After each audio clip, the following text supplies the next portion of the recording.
नाशिक त्र्यंबकेश्वर येथे 2027 मध्ये होणाऱ्या कुंभमेळ्यासाठी आवश्यक पायाभूत सोयी सुविधा तयार करण्यात येत आहेत। त्यासाठी विकास कामांना प्रशासकीय मान्यता देण्यात येत असून कुंभमेळ्यासाठीची सर्व विकास कामे विहित वेळेत पूर्ण होतील अशी ग्वाही नाशिक त्र्यंबकेश्वर कुंभमेळा विकास प्राधिकरणाचे अध्यक्ष तथा विभागीय आयुक्त डॉक्टर प्रवीण गेडाम यांनी दिली आहे।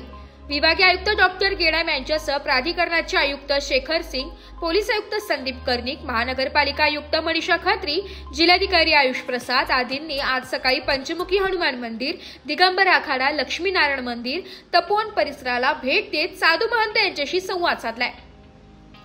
त्यावेळी विभागीय आयुक्त डॉक्टर गेडाम बोलत होते। यावेळी राष्ट्रीय आखाडा परिषदेचे प्रवक्ते महंत डॉक्टर रामकिशोर शास्त्री, दिगंबर आखाड्याचे महंत भक्ती चरणदास महाराज, रामस्नेहीदास महाराज आदी जण उपस्थित होते।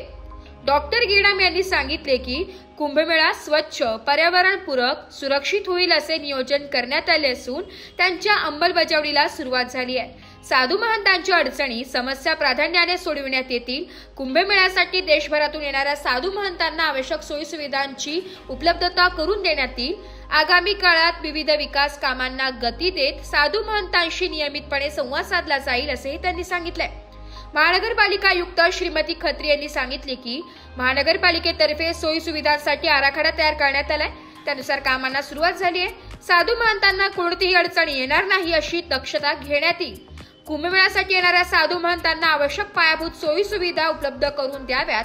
गोदावरी नदी स्वच्छ आणि प्रवाहित राहील याची दक्षता घ्यावी। नाशिक त्र्यंबकेश्वर प्रमाणेच कावनई येथे सोयी सुविधा उपलब्ध करून द्याव्यात। पुरेशी स्वच्छतागृहे असावी, तसेच तपोवनात कायमस्वरूपी पोलीस चौकी कार्यान्वित करावी अशी अपेक्षा यावेळी साधू महंतांनी व्यक्त केली आहे।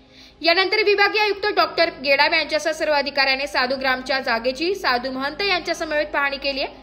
तसेच कपिला संगम येथे भेट देत राम सृष्टीची पाहणी करीत गोदावरी नदीची आरती केली आहे। येथे परिसरातील शेतकऱ्यांनी आयुक्त डॉक्टर गेडाम यांच्यासह वरिष्ठ अधिकाऱ्यांची भेट घेतली आहे। साधूग्रामसाठी भूसंपादन करताना शेतकऱ्यांशी संवाद साधून निर्णय घेतला जाईल असे यावेळी सांगण्यात आले। ब्युरो रिपोर्ट, नाशिक लोकशाही न्यूज, नाशिक।